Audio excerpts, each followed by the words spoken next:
Hello everybody and welcome back to another video. Today is the first of 3 awards videos I will be doing here over the next week. Today I will be doing my Roll Stars, of course, 4 for each role, 4 damage players, 4 tank players, and 4 support players.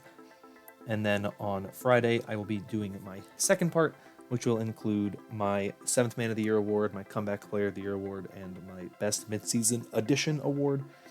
And then on Monday of next week, you will get the video with my Coach of the Year, my Rookie of the Year, and my MVP.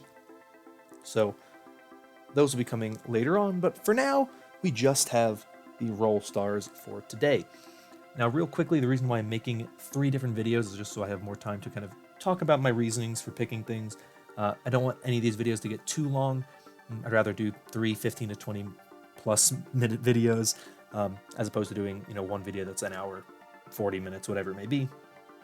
I just think it's more digestible and people prefer it more. It's easier to sit down and watch videos that are slightly longer as a whole over 3 days than one that is maybe a little bit shorter but in one sitting. So with that out of the way, let's break down a couple things, a couple rules for this video. For each role, I will be giving you my 4 roll stars, but before that, I will be giving you my 4 honorable mentions. I'm going to avoid getting too into detail about these honorable mentions, just because I would prefer to stick to talking about the 4 players I want to highlight the most, but I do want to shout out some of the players who have had very good seasons on these roles that aren't my 4 roll stars. So I do want to highlight some of those very good players as well, but I'm not going to get too into detail about them. If you think they maybe should have been a roll star and they're not, let me know. But for now, we're just going to talk about them very briefly before talking about my actual roll stars. So to start, we have my honorable mentions for the damage dealers, and those 4 players are Decay, Yaki, Lip, and Exi. 4 very good players, 2 MVP candidates with Yaki and Exi, leading Rookie of the Year candidates as well with Yaki, Lip, and Exi, as well as, of course, one of the superstar DPS players in Decay. All of them are very close to being in my top 4. I just ultimately decided to go with 4 other players for reasons that I will get into, but all of those players, very, very good, incredible damage dealers who have had incredible impact so far this season. So I wanted to make sure to shout them all out. But let's get into the actual 4 roll stars, and I will be presenting these in alphabetical order. So if you are wondering what my actual system is, that is what it is. So to start with my DPS roll stars, we have Carpe, of course, one of the leading MVP candidates this season. Carpe has been incredible. He leads the league in the final blow to death ratio, 2.3 final blow to death ratio. Very, very good. That's an entire percentage point, or part of a percentage point higher. He's 2.3. The next highest is Ding at 2.2. He's also 3rd in the league in final blows, as well as top half of the league in eliminations, top 10 in hero damage, and one of the top heroes in solo kill, or top players in solo kills as well. Not number 1, but he's number 4, which is very, very good in that way. Those are, of course, like the season numbers, but then also in terms of just his per 10 rates, 9.1 final blows per 10 minutes, very, very good. 18.9 eliminations per 10 minutes, very good as well. He is averaging 8,112.5 damage per 10 minutes, which is very good. His deaths per 10 is very good, 3.9 deaths per 10. The best in the league is 3.6, so very good from him. All in all, very strong player, very solid player. His solo kills per 10 minute, also pretty good as well.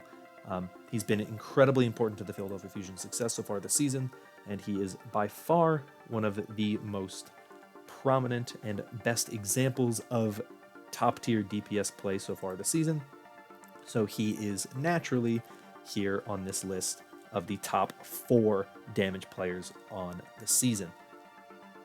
My second damage roll star is Fleta. Very similar boat to Carpe, not killing it as much in these stats, though of course he's still doing very, very well. I think where Fleta really has shown up is just how much work he puts in with his team on his back. He has 20.1 eliminations per 10 minutes. That is third in the league of players who have played at least 600 minutes. So if you want a season-long look, that's about the number you need to look at. He's not doing as well in Carpe and stuff like Final Blows. He's not doing as well in hero damage. He's not doing as well in solo kills, but he doesn't need to because his team is around him and his team does a lot of work for him and his team helps him out a lot. And he is a player who, once again, he is not dying a ton. He's not Carpe level of lack of deaths, but 4.3 per 10 minutes is still nothing to laugh at. Very, very, very good season so far out of Fleta.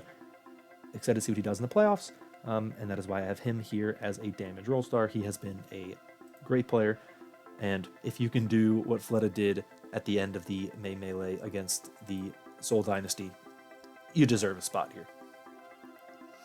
My third damage roll star may be a bit of a surprise to some people, but I think it's a pretty obvious one. That is KSP, the best Western hitscan player, arguably one of the most talented hitscan players in terms of just mechanics in the league. He leads the league in final blows at 1,120. He also leads the league in hero damage and solo kills. So of the season, KSP putting in a ton of work on the Widowmaker and on the Ashe in particular. Those three stats, incredibly impressive from him. He also leads the league in hero damage per 10 minutes, which isn't that much of a surprise. You kind of expect that from someone who has that many, has that much damage on the season. He's third in final blows per 10, as well as fifth in solo kills per 10. So very good season from KSP. Kind of a sleeper pick for Rookie of the Year, someone who definitely deserves a lot of praise and attention for what he has been able to do so far this season. He has been one of the best parts of a good LA Valiant team, if not the best part, just outright. And he is a player who 100% deserves being considered a role star this season for the damage dealers. My final damage roll star may be even more surprising than KSP. I have Sparkle. And I know people are going to say, how can you have Sparkle as a top damage dealing role star when he's only played for about half the season? And that is a valid criticism, and it makes sense. But if you go back to 2019, you had Corey win the damage roll star award when he really only excelled during stage 4, when he was actually able to really kind of flex his strength on Hanzo. Sparkle, since he has joined the league in May, or since he's been eligible to play since June, I guess more accurately, has been incredible. He leads the league in final blows for 10 minutes at 10.3. The next highest is Ance at 9.5. He leads the league in eliminations per 10 minutes at 22. The next highest is Striker at 22.1. He's fourth in the league in hero damage per 10 minutes. And while he doesn't dominate in solo kills, you don't really expect that from a player like Sparkle, who's playing primarily Genji, Doomfist, players who aren't really getting a ton of solo kills, they're more playing around their team. Incredible performances out of Sparkle are what led the Paris Eternal to a top 3 finish in North America, as well as a win in the Summer Showdown. And that is why I have Sparkle here on this list. Such an incredible player, someone who certainly lived up to every expectation that was set for him going into the season, and Sparkle is here as my final damage roll star. So real quick, just a refresher, Carpe, Fleta, KSP, and Sparkle are my damage roll stars for 2020. Moving on, we have the honorable mentions for the tank role, and they are Choi Hyobin, Sado, Fury, and Smurf. Yes, this is just 2 different tank lines. It is the San Francisco Shock tank line, as well as the Philadelphia Fusion tank line. Very, very, very good tank lines. Both have been very, very good this season. 2 of the best teams in the league, the top 2 teams in North America. I chose not to pick these 4 players in particular, just because I felt like there were other tanks who have done more things for their team in general. And I think it's the type of thing where you look at like Choi and Fury, they've both had great seasons. And you look at Sato and Fury, they've both had great seasons. They've been playing alongside each other. They've both enabled each other so much.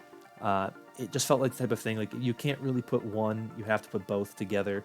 And I just couldn't put them all on there with some of the other players that I have on the list. So they unfortunately just missed out, but they have all 4 of those players have had incredible seasons, and they've all been incredibly consistent statistically, and they've all been top of the stats on their respective best heroes and even some of their weaker heroes.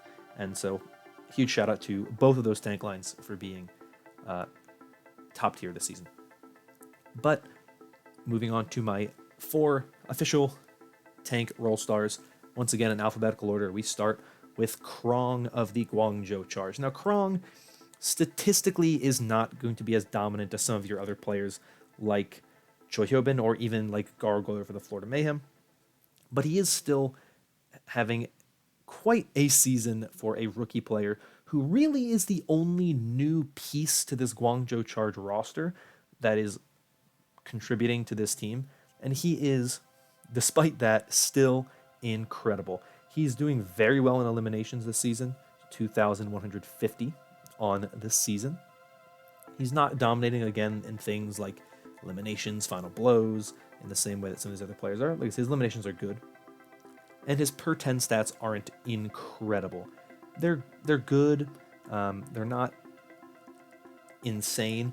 His deaths per 10 is very notable, 3.9 deaths per 10, same as Carpe, same as even Gargoyle as well.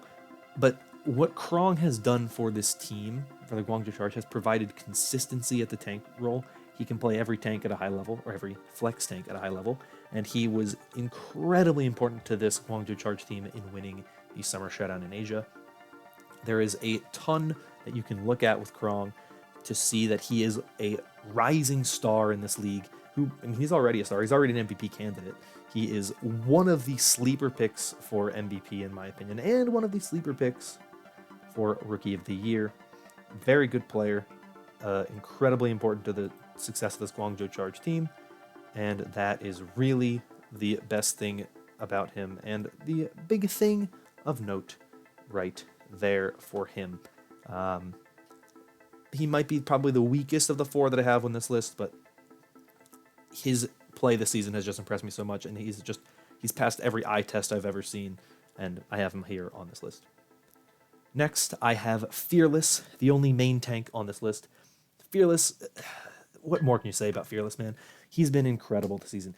He has an incredible Winston. He has an incredible Reinhardt. His Orisa certainly is weakest of the main tanks, and where you would like to see some more out of him. When you compare him with a player like Smurf, not as good. Many times you see him get subbed out for stand 1 on the Orisa, but he's still very good at all of the main tanks. He has been incredible. He leads the league in a lot of Winston stats in particular, as well as having very good numbers on a lot of the Reinhardt stats as well. So very impressive from him this season.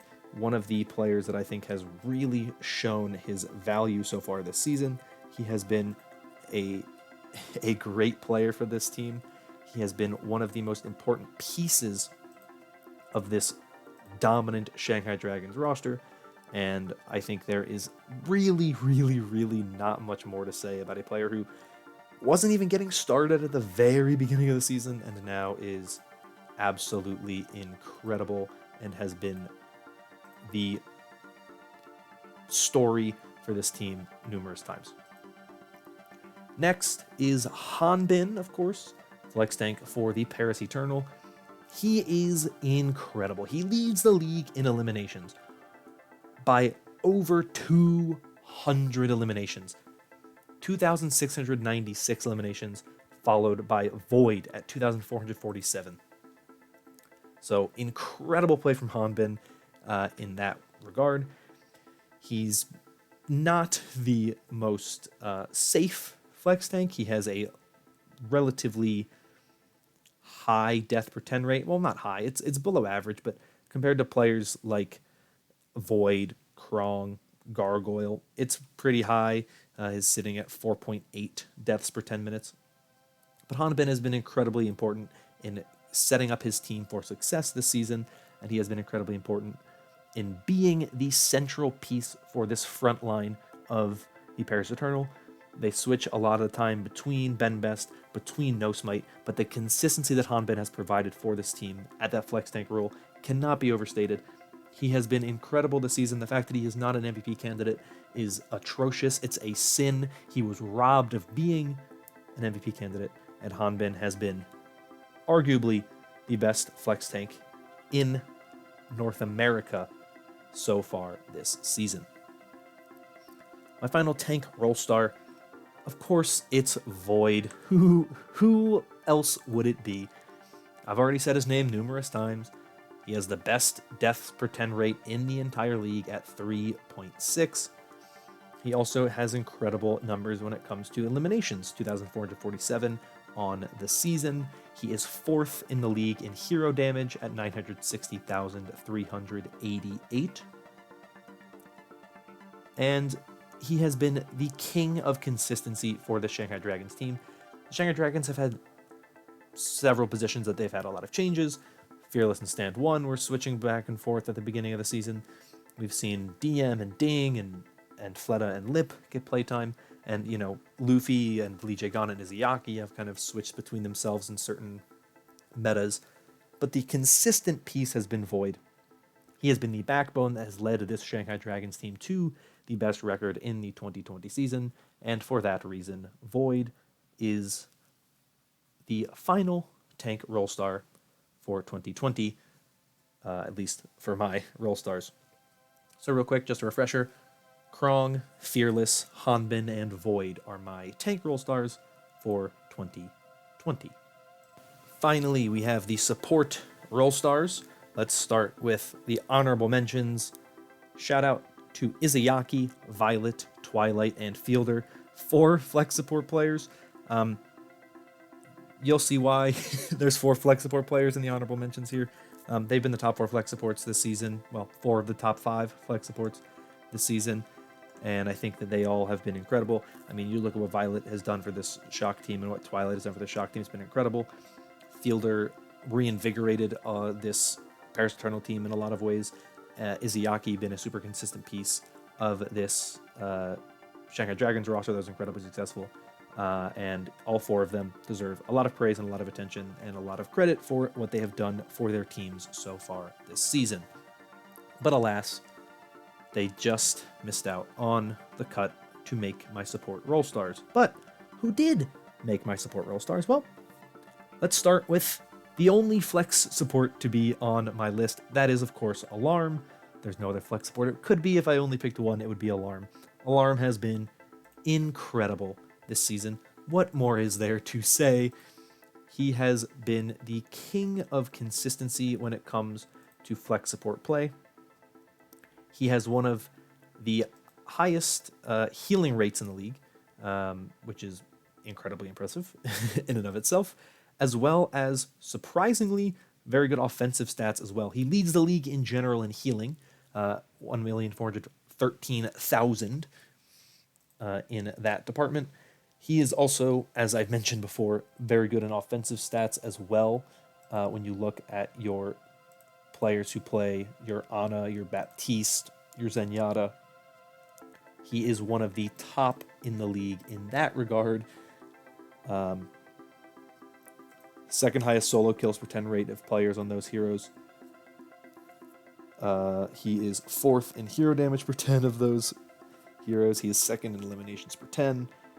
And he has just been incredible so far this season on all of those heroes.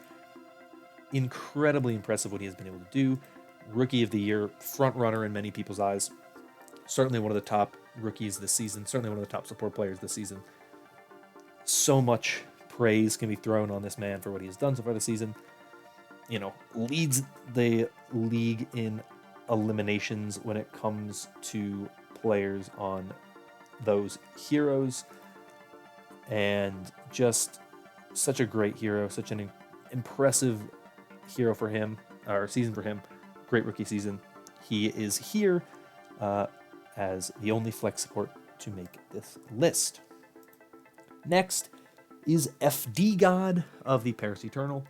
Super flashy player, super aggressive Lucio player, incredibly impressive Lucio player. There's really not much I can say about FD God. He has done his job very, very well. He's been incredibly consistent. One of the impressive parts of this Paris Eternal roster where he's the only consistent non-Korean player on this starting lineup. Ben Best, of course, very consistent as well, but they do swap him out at times to put No Smite in on specific heroes and specific compositions and specific maps. But FD God is the French backbone of this team. He has been great for them so far this season. He has had some of the highlights for me. I mean, his play, I believe it was against the Fusion in the Summer Showdown Finals on Lijiang Tower. Incredibly impressive performances from him there. Coming up big in big moments. He has been impressive, and he has been, for me personally, one of the best support players this season, and that is why I have him here on my Roll Stars list. Next, I have Funny Astro, another very impressive Lucio player. I don't even know how else to really to break it down. Very similar to FD God in what he has done for his team, but he's also provided different styles. He's also done a lot of playing some more heroes. He's been playing. He's played some Brig. He's recently started picking up the BAP more. He's been incredibly consistent. Much like FD God, the non-Korean backbone to this Fusion roster. You have a full Korean tank line. You usually have 2 Korean damage dealers in. You have Alarm as your flex support buddy. But Funny Astro has been incredibly consistent this season. He's had some moments where he's been subbed out because of the way that the meta turned, but as the season progressed, the Fusion went all in on Funny Astro, and he has been incredibly important. He was incredibly important to this team's win over the LA Gladiators in that reverse sweep, where they just brought him in to play what he knows best, and he completely changed the dynamic for this team. And there's really not much else to say. Great play out of Funny Astro this season, and honestly, I am amazed at how much success he's had this season. I didn't think he'd be this good for this team, but he has been one of the best parts of this Fusion roster. My final support Roll Star is a player who I honestly have not talked about a ton this season, has kind of flown under my radar in ways. A lot of it was just from me not really watching some of what has gone on, and just because of how good this team is, but he has been one of the most important parts to the success of the Shanghai Dragons. That, of course, is Lee Jae-gon. I remember the first thing I remember from Lee Jae-gon this season was him on Eichenwald as Baptiste on the ledge right by the door going into the castle at the end of the bridge for point B, playing BAP, putting up his ultimate for just himself. And I remember thinking, I don't understand why there is so much hype around this Lee Jae-gon guy. And then he just kept getting better and better and better and better. And I started to realize that Lee Jae-gon is a really, really good player. He has been incredible for this team this season. He has been incredible on the BAP. He has been incredible on the Lucio. He has been incredible on the Brig. And he has been just a consistently good main support for this team. He's not a player who's going to be, he's not the king of not dying, though his death rate is very good. 4.6 isn't very bad. His death rate is better than FD God, who is actually one of the players who dies the most. His hero damage is 4th among players with Lucio, BAP, and Brig playtime. 3rd in eliminations among players with those same heroes. His healing, a little on the low side, a little below average, around kind of the middle of the pack mark. His solo kills kind of high up there as well. But he has just been consistent for this team. They've had their ups, they've had their downs, though they are, of course, team with the best record by the end of the season. He himself has had his moments. He's been benched here and there for Luffy in moments. He's had injuries and whatnot, but he has been incredibly important to this team's success. And you cannot deny, just looking at Lee Jae-gon's play, how important he is to this team's success. He's the only true main support player. He's the only one that's going to play your Lucio on this team at a high level. And he has proven his worth time and time again to this team. And you look at him, he is one of the top support players this season, and that is what makes him my fourth and final Roll Star for the support position. So real quick, one more time, Alarm, FD God, Funny Astro, and Lee Jae-gon are my support picks for Roll Star. So that is it for this video. Let me know your thoughts down below, who you think the Roll Stars should be. If you think I'm wrong, if you think I'm an idiot, let me know down below your thoughts. But that is all I have for you today. Thank you so much for watching. If you enjoyed, consider liking and subscribing for more content like this in the future. And until next time, hope you all stay safe and stay healthy. And I am going to get out of here. Bye-bye.